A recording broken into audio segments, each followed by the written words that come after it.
अस्सलाम वालेकुम dear students. उम्मीद करता हूँ अल्लाह ताला की करम रहमत और फजल से आप सब ठीक होंगे।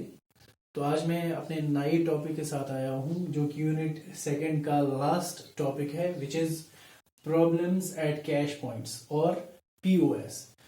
कैश पॉइंट जहाँ पे ट्रांजैक्शन होती है शोरूम में, तो या जिसको बोलते हैं पॉइंट ऑफ सेल, वहाँ पे क्या क्या प्रॉब्लम्स आ सकती है, तो आज हम वही डिस्कस करेंगे। थोड़ा सा है, ज़्यादा नहीं है इसमें, और कोई रॉकेट साइंस नहीं है। बहुत इजी से आप ये समझ सकते हो और जान सकते हो इसके बारे में, ठीक है। तो सबसे पहला जो प्रॉब्लम हमें आती है शोरूम में, जहाँ पे सेल होती है, जहाँ पे ट्रांजैक्शन होती है, जहाँ पे हम पेमेंट करते हैं, पॉइंट ऑफ सेल पे क्या क्या ज़्यादातर प्रॉब्लम्स आती है। सबसे पहले प्रॉब्लम आती है हार्डवेयर इश्यूज।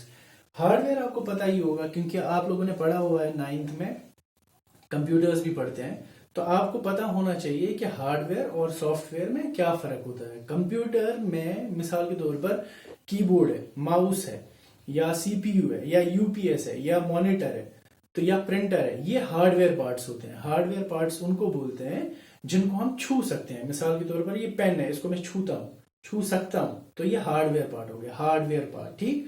तो वैसे ही पॉइंट ऑफ सेल, जहां पे हम ट्रांजैक्शन करते हैं, जहां पे हम सेल करते हैं, जिसको हम बोलते हैं कैश पॉइंट्स भी, ठीक। वहां पे भी हमें एक मॉनिटर लगा होता है, वहां पे एक प्रिंटर लगा होता है बिल निकालने के लिए, वहां पे स्वाइप मशीन रखी होती है ताकि हम कार्ड से स्वाइप करें, वहां पे बाकी लाइक बारकोड स्कैनर, जिससे हम स्कैन कर सकते हैं, सीधा कंप्यूटर में आ गया प्रोडक्ट की डिटेल। तो ये चीजें वहां होती है, या इलेक्ट्रॉनिक कैश रजिस्टर होती है वहां पे। तो ये सब कुछ हार्डवेयर में आता है, ठीक। तो इससे क्या होगा कि हार्डवेयर में ये दिक्कत आती है कि बाय चांस हार्डवेयर कभी भी खराब हो सकता है। ज्यादातर क्या होता है कि प्रिंटर्स खराब होते हैं, ज्यादातर प्रिंटर खराब होते हैं। तो ऑब्वियसली अगर प्रिंटर में कोई इशू आ गया, मैं कस्टमर हूं, मैं पॉइंट ऑफ सेल पे गया, मैंने बोला भैया ये लो पैसा, मुझे ये पेन चाहिए, ये लो आपका पैसा, बिल बना के दो। तो जैसे वो बार कोड से वो स्कैन करता है, प्रिंटर में डालता है इसका डिटेल, तो जैसे उसको प्रिंट देना होता है, मान लो अचानक से कोई खराबी आ गई, तो वो प्रिंट नहीं दे पाएगा। दैट मीन्स मेरा भी टाइम जाया होगा, कस्टमर का टाइम जाया होता है, उसका खुद का हेडेक बढ़ जाता है कि यार अब कैसे इसको ठीक करूं। दैट मीन्स हार्डवेयर इश्यूज कभी भी आ सकते हैं, ठीक। या तो ये ज्यादातर कैसे होता है, या तो शॉर्ट सर्किट हो गया तो हार्डवेयर जल गया, या तो केबल्स लूज थी, जो केबल प्रिंटर केबल होती है या माउस की केबल होती है वो मॉनिटर में नहीं लगी है, वो लूज है, या मॉनिटर की केबल लूज है। तो कोई ना कोई हार्डवेयर इश्यूज आ ही सकता है, ठीक है। तो ये पहला इशू है जो कि हार्डवेयर इशू आता है पॉइंट ऑफ सेल की जगह, ठीक है, या कैश पॉइंट्स पे। दूसरा सॉफ्टवेयर इश्यूज, जिस तरह मैंने पहले ही बताया, आप कंप्यूटर्स पढ़ते हैं स्कूल में भी, तो हार्डवेयर इशू आपको पता है कि जो चीज छू सकते हैं उसको हार्डवेयर बोलते हैं कंप्यूटर्स में, ठीक है। तो अगर ऐसा चीज सॉफ्टवेयर जिसको हम छू नहीं सकते, जिस तरह हमारे फोन में क्या एप्लीकेशन होती है, मैं बोलूंगा आपका फोन कौन सा है, मेरे पास सैमसंग का फोन है, एंड्रॉइड है। तो ये एंड्रॉइड है क्या, एंड्रॉइड आप बस देखते हो, हाँ एंड्रॉइड समथिंग इज देयर, ये लैंग्वेज है, ठीक है। ये सॉफ्टवेयर है जिसको हम छू नहीं सकते, ठीक है। इसी तरह से कोई ऐसी एप्लीकेशन होती है लाइक एमएक्स प्लेयर, फोन की बात करूंगा, एमएक्स प्लेयर है तो जिसमें हम वीडियोस चलाते हैं, तो वो सॉफ्टवेयर है जिसको हम छू नहीं सकते, ठीक। तो इन चीजों में कोई कोई सॉफ्टवेयर, टेली सॉफ्टवेयर होता है, अकाउंटिंग सॉफ्टवेयर जिसमें हम बिल्स बनाते हैं, ठीक। तो वो सॉफ्टवेयर है जिनको हम छू नहीं सकते। उन सॉफ्टवेयर में कभी भी दिक्कत आ सकती है, इस सॉफ्टवेयर में कभी भी मुश्किल आ सकती है, खराबी हो सकती है, अचानक से वायरस आ गया, क्रैश हो गया सिस्टम। तो उस सूरत में क्या होगा, क्योंकि जहां पे बिलिंग काउंटर होते हैं ना, कैश पॉइंट जहां होते हैं, वहां जो ये मॉनिटर लगे होते हैं ना, इन मॉनिटर्स का क्या रहता है कि ये इनमें अपना सीपीयू रहता है, जो इनमें अपना एक प्रोसेसर रहता है, उसमें इंस्टॉल्ड सॉफ्टवेयर रहते हैं, ठीक है। जिस तरह हमारे कंप्यूटर्स में सीपीयू होता है, उसमें सॉफ्टवेयर डले होते हैं, तो इनमें भी अपने सॉफ्टवेयर डले होते हैं। तो जिसकी वजह से वो कभी भी क्रैश हो सकता है, कभी भी कोई खराबी आ सकती है सॉफ्टवेयर में, जिससे, या क्रैश होना जरूरी नहीं है, या आपने 2-3 एप्लीकेशंस एक साथ खोल दिया और आपका सिस्टम हैंग हो गया, जिस तरह मोबाइल फोन हैंग होते हैं, तो उससे क्या होगा कि आपका टाइम भी वेस्ट हो रहा है और कस्टमर को भी वेट करना पड़ रहा है, तो वो भी प्रॉब्लम आ सकती है। तो सॉफ्टवेयर इश्यूज भी कैश पॉइंट्स पे आते हैं, इससे भी प्रॉब्लम हो सकती है। तीसरा है सी पार्ट, एक्चुअली सॉरी है, ये सी पार्ट है, network connectivity issues. Network connectivity issue ये होता है कि अगर आप लोगों ने देखा होगा, मैं आपको सिंपल से एक एग्जांपल बोलता हूं, जिस तरह पेट्रोल पंप पे यूजुअली क्या करते हैं, हम पैसे देते हैं, ठीक है, कैश देते हैं, तो वो हमें पेट्रोल डाल के देते हैं गाड़ी में या बाइक में या किसी और चीज में, ठीक।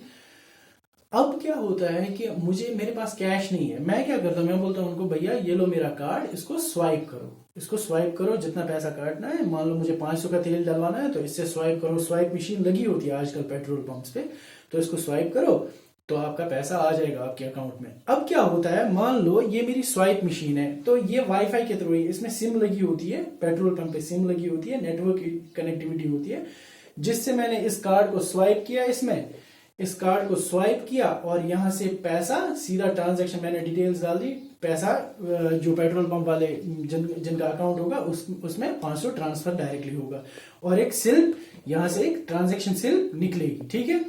अब क्या होता है इस कनेक्टिविटी इशू में ये होता है कि मान लो नेटवर्क प्रॉब्लम आ गई, तो उस वक्त आप कितना भी कार्ड स्वाइप करो तो स्वाइप नहीं होगा, क्योंकि नेटवर्क ही नहीं है ना, नेटवर्क प्रॉब्लम आ गई, नेटवर्क टावर्स बंद कर दिए गए, अचानक से इंटरनेट ही बंद कर दिया गया, तो उसकी वजह से ये दिक्कत आती ही आती है। या शोरूम में क्या होता है, आप बोलोगे सर वहां कौन सा हमें ऐसे स्वाइप करना है या कुछ और, बट वहां जो मॉनिटर्स लगे होते हैं उनमें भी लैन कनेक्शंस लगे होते हैं, लैन कनेक्शन होता है बीएसएनएल लैंडलाइन का कनेक्शन या किसी और का लीज लाइन कनेक्शन। अगर आप इंटरनेट कनेक्शन पढ़ेंगे कौन कौन से टाइप के होते हैं वो आपको पता चलेगा, गूगल आउट कर लो पता चल जाएगा, ठीक। तो उसमें दिक्कत आ गई तो वहां भी बिलिंग नहीं हो सकती, दैट मीन्स नेटवर्क इशू जब आ जाएगा, नेटवर्क कनेक्टिविटी इशू आ जाएगा, तब भी वो प्रॉब्लम कैश पॉइंट्स में दिक्कत करेगी, प्रॉब्लम करेगी, ठीक है। तो तीसरा था इसमें नेटवर्क कनेक्टिविटी इशू। चौथा है यूजर इश्यूज में क्या रहता है कि मान लो मेरे पास आप कस्टमर हो, ठीक है, मैं कैशियर हूं, काउंटर पे खड़ा हूं, तो आप आगे मेरे पास बोला सर जी मेरा इतना बिल हो गया, तो ये लो कार्ड काट दो इतना पैसा। अब मैंने क्या किया, मैंने कार्ड की डिटेल गलत डाल दी, ठीक, या कुछ आपसे जो मैंने बिलिंग डिटेल थी वो मैंने गलत डाल दी, या कोई मैंने कुछ कर दिया कंप्यूटर में, ये जो मॉनिटर पीओएस वाला का, तो उसमें मैंने कुछ गड़बड़ कर दी, खराब कर दिया, या मैं चाय पी रहा था, हाथ से गिर गया चाय का कप और कीबोर्ड में गिर गया, खराब। तो ये यूजर इश्यूज आ सकते हैं जो हमारी वजह से हो सकते हैं, यूजर इश्यूज हमारी वजह से होते हैं, ये किसी और की वजह से नहीं, हार्डवेयर की वजह से नहीं या सॉफ्टवेयर की वजह से नहीं, ये हमारी वजह से कोई ना कोई गड़बड़ होती है जो हमें रेक्टिफाई करनी होती है फिर, कि क्या दिक्कत होगी, क्या प्रॉब्लम होगी। तो ये ज्यादातर एक ह्यूमन एरर होता है, ठीक है। तो लास्ट इसका है कार्ड प्रोसेसिंग प्रॉब्लम्स। तो कार्ड प्रोसेसिंग प्रॉब्लम्स क्या होता है, कार्ड तो आपको पता ही है, डेबिट कार्ड हो गया, क्रेडिट कार्ड होगा, डेबिट कार्ड जो आपके अकाउंट से पैसा करता है, क्रेडिट कार्ड जो बैंक आपको लोन पे देता है पैसा 45 दिन के लिए, ठीक। अब मान लो ये मेरे पास कार्ड है, ठीक है, अब मुझे ये स्वाइप करना है, मैंने ये स्वाइप करना है, कार्ड प्रोसेसिंग इश्यूज क्या आ सकते हैं, मैंने स्वाइप किया, अब मैं स्वाइपिंग मशीन में डिटेल डाल रहा हूं कस्टमर की, जैसे मैं डिटेल डाल रहा हूं वहां दिखा रहा है कि ट्रांजैक्शन डिक्लाइंड, एक वर्ड आता है ट्रांजैक्शन डिक्लाइंड,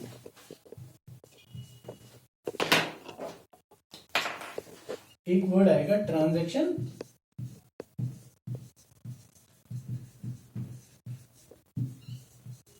डिक्लाइंड, कि मतलब ये ट्रांजैक्शन नहीं हो सकती। क्यों नहीं हो सकती, उसके कुछ वजूहात हो सकते हैं, उसके रीजंस हो सकते हैं, जैसे कि मान लो मैंने ये, अगर आपको दिखेगा यहाँ पे एक वर्ड, ये सीवीवी नंबर होता है, यहाँ पे 3 डिजिट का सीवीवी नंबर होता है यहाँ पे, ठीक।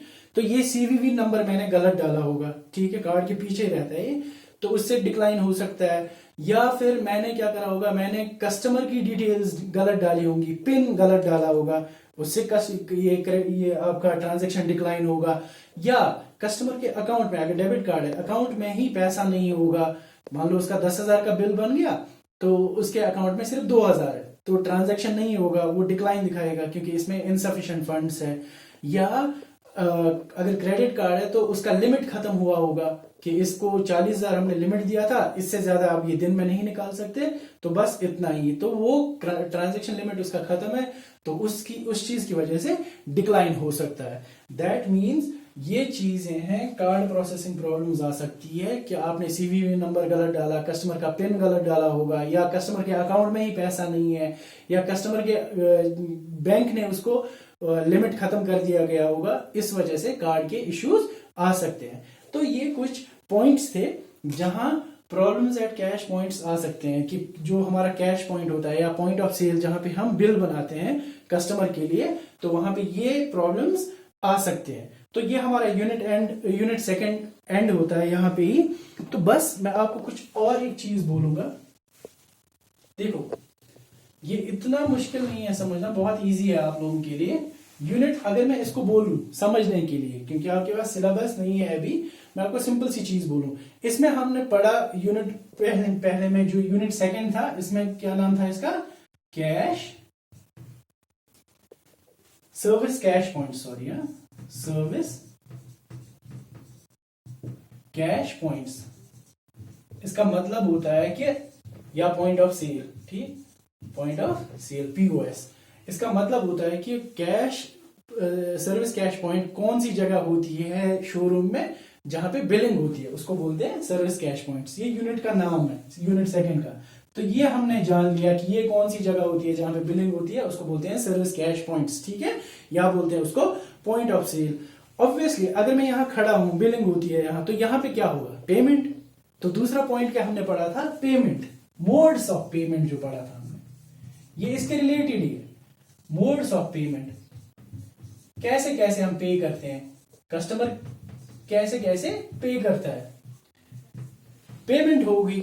अब उसके बाद हमने क्या पढ़ा था, प्रोसीजर्स फॉर हैंडलिंग कैश, कि अगर ये पेमेंट होगी तो इसका क्या प्रोसीजर है कि इस कैश को हम हैंडल करें। बीइंग ए कैशियर, अगर मैं कैशियर हूं तो मुझे इस कैश को कैसे हैंडल करना है, वो मैंने बता दिया आपको, नोट्स भी प्रोवाइड किए हुए हैं। तो प्रोसीजर्स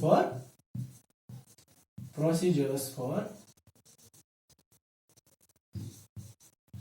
हैंडलिंग कैश, ठीक।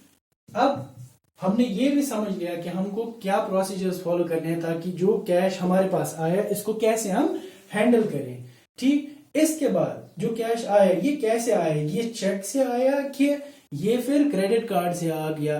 तो अगर कैश आता है तो वो ठीक है, बट अगर दो तरीके से आता है, लाइक चेक से या क्रेडिट कार्ड से, तो उसको ऑथराइज करने के लिए हमें क्या करना है, हम चेक लें या क्रेडिट कार्ड एक्सेप्ट करें, तो वो किस सूरत में करना है वो मैंने कल भी बताया था आपको। ऑथराइजेशन कैसे करते हैं हम, authorisation of cheque, authorisation of cheque and credit cards. देखो कस्टमर या तो चेक पे करेगा प्रोडक्ट के लिए, या तो वो क्रेडिट कार्ड से देगा, या तो वो कैश देगा, ठीक। कैश और डेबिट कार्ड एक ही तरह से होता है क्योंकि वो अपने ही अकाउंट से पैसा जाना है, ठीक। बट चेक और क्रेडिट कार्ड को ऑथराइज कैसे करें वो मैंने नोट प्रोवाइड किया हुआ, उसके लिए मैं अलग एक सेपरेट वीडियो भी बना दूंगा आपके लिए।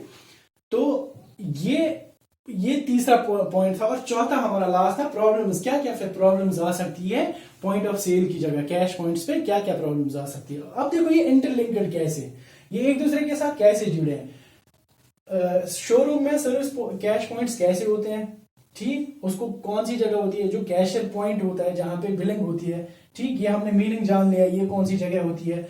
वहां पे जब कस्टमर जाता है वहां क्या करता है, ऑब्वियसली पेमेंट, और किस तरह से करता है, मोड्स ऑफ पेमेंट कैसे होती है। तीसरा प्रोसीजर्स, अब जो हम पेमेंट की कस्टमर ने, वो कैश कैसे हम हैंडल करें, प्रोसीजर्स फॉर हैंडलिंग कैश वो कैसे हम हैंडल करें वो भी बता रखा है आपको। Authorisation of cheque and credit card, अगर वो कैश हमारे पास तो है बट अगर उसने कस्टमर ने चेक या क्रेडिट कार्ड दे दिया तो उसको हम कैसे ऑथराइज करें, कैसे हम उसको एक्सेप्ट कर लें। उसके कुछ रीजन है, मिसाल के तौर पर अगर चेक लेनी हो तो कस्टमर या तो रिप्यूटेड होना चाहिए, कोई जाना पहचाना बंदा होना चाहिए। अगर अनफेमिलियर हो, जिसको आप जानते नहीं हो, उससे चेक लो बट उसके साथ उसका गवर्नमेंट आईडी प्रूफ, उसका फोटोस्टेट, ओरिजिनल आईडी प्रूफ का फोटोस्टेट लो, ठीक है, तभी आप उसको कुछ प्रोडक्ट्स दे सकते हो। इसी तरह से क्रेडिट कार्ड भी देख लो कि उस पे कार्ड पे नाम है, सीवीवी नंबर ठीक है, साइन करा लो, उस पे ट्रांजैक्शन स्लिप पे साइन करो और कार्ड पे देखो दोनों साइन मैच होते हैं कि नहीं होते हैं। तो ये कुछ वहां पे आप ऑथराइज तभी कर सकते हो कस्टमर को, क्रेडिट कार्ड या चेक, तभी आप प्रोडक्ट दे सकते हो।